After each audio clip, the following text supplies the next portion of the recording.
Beaucoup de gens n'ont pas conscience de ce qui se passe réellement. Lorsque vous entendez image de la bête, donc esprit d'Iblis le banni, vous ne vous dites pas que les idéologies que je dénonce et desquelles je vous appelle à sortir sont dans cette image de la bête. Elles sont fruits de l'esprit d'Iblis le banni. Les oppositions entre elles, sunnites, chiites, sunnites, coranistes, sunnites, chrétiens et ainsi de suite, permettent un règne du diable sur ceux qui ont émietté la religion en secte, ceux qui sont devenus des associateurs.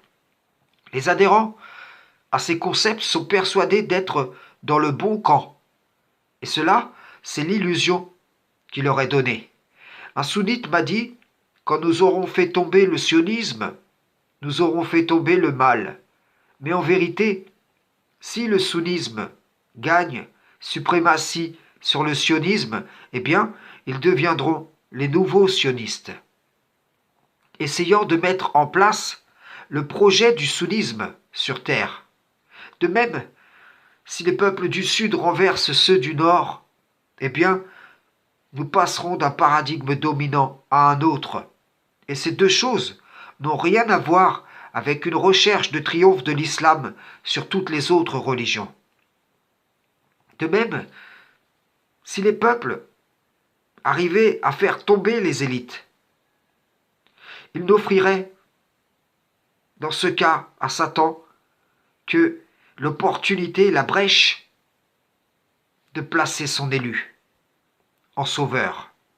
Vous avez déjà dû voir cette publicité du pape au sujet du concept coexiste, en lequel peuvent se fondre toutes les idéologies, fruits de l'esprit d'Iblis le banni. Eh bien, l'un dit « Je suis juif et je crois en l'amour ». Un autre encore « Je suis musulman et je crois en l'amour ». Un dernier « Je suis bouddhiste et je crois en l'amour », sans oublier celui qui dit « Je suis chrétien et je crois en l'amour ». De quel amour parlent ces gens? De l'amour de l'ici-bas. Cet amour qui a gagné la majorité des gens sur terre. Et si un tel pacte leur est proposé, s'il s'offre à eux, alors ils sont déjà enclins à l'accepter. Savez-vous pourquoi? Parce que ce pacte leur permet de rester ce qu'ils sont, adhérents à leur idéologie, tandis que l'ordre du Créateur, par opposition, impliquerait un abandon de celle-ci pour un triomphe de la voie pure. Donc, il repousse la main d'Allah en bon appel, pour saisir la main du diable en son appel, en son pacte. En son pacte, réunissant tous ces appels, altérations de la voie divine. Ils vendent donc l'au-delà au prix de ce qu'offre cette présente vie. Ils abandonnent la lutte pour que la cause d'Allah triomphe et sont prêts à accepter que l'islam devienne une spiritualité parmi tant d'autres. D'autres vendent à vil prix l'idée que toutes ces spiritualités sont simplement des formes d'islam purifiées. Pardonnez-moi.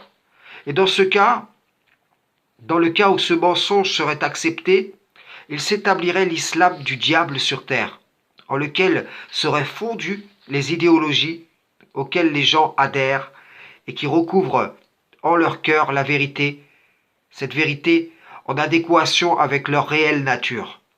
Si l'homme a été créé musulman, soumis, assaini, la voie en adéquation avec sa nature ne peut être que celle de la soumission, de l'assainissement. C'est là l'image, l'esprit dans lequel il a été créé originellement. C'est la simplicité du vêtement de la piété que le diable voudrait voir être remplacé par tous ces déguisements aux marques des idéologies, proposant à l'homme l'altération de ce que le Créateur a fait de lui, afin de rendre l'homme infidèle envers son Seigneur. On me dit souvent, quelle est la preuve qu'Allah t'envoie? Tu ne connais même pas l'arabe. La preuve est justement dans le fait que je ne connais pas l'arabe. Que, ne connaissant pas l'arabe, Allah, de par sa grâce immense, me dirige selon l'esprit du Coran. Mais quiconque est dans la lettre, est dans la forme, ne peut entendre mon appel. Les idéologies sont dans le monde de la forme. Et voilà pourquoi ceux qui sont attachés à ces idéologies ne peuvent entendre mon appel. Est-ce étonnant pour vous qu'Allah choisisse un homme parmi vous pour vous appeler à lui et que vous deveniez pieux? Ce que je dis ici est très simple. Sur base de cet appel, Allah va réunir ceux qui, dispersés dans les différents concepts du diable banni, sont véritablement attachés à lui et qui reconnaîtront l'Esprit de l'Éternel au travers de ma prédication. Chaque part de l'Écriture contient en sa lettre l'Esprit du Tout-Puissant, et donc quiconque est de lui, il le guidera à cette parole commune en vérité. Ce n'est pas le Messie ou Muhammad ou encore le Coran qui peuvent vous unir, mais c'est Allah. Le Messie dit, ce sont mes brebis, car le Père céleste me les a données. Nul ne peut venir à moi si le Père qui m'a envoyé ne l'attire. À Muhammad, il a été dit, aurais-tu dépensé tout ce qui est sur terre, tu n'aurais pu unir leur cœur. Et moi je vous dis, si le Coran pouvait être comparé à un serviteur, il pourrait déployer toute sa lumière. Il ne pourrait unir les cœurs sans Allah, notre Créateur. Cela je le dis à ceux qui disent, c'est le Coran qui nous unit, ou qui m'écrivent, moi aussi je suis Coran seul, mon frère, ma sœur, je ne suis pas Coran seul, mais musulman, comme nous avons été nommés avant et dans ce livre, frères et sœurs en islam, salam, shalom.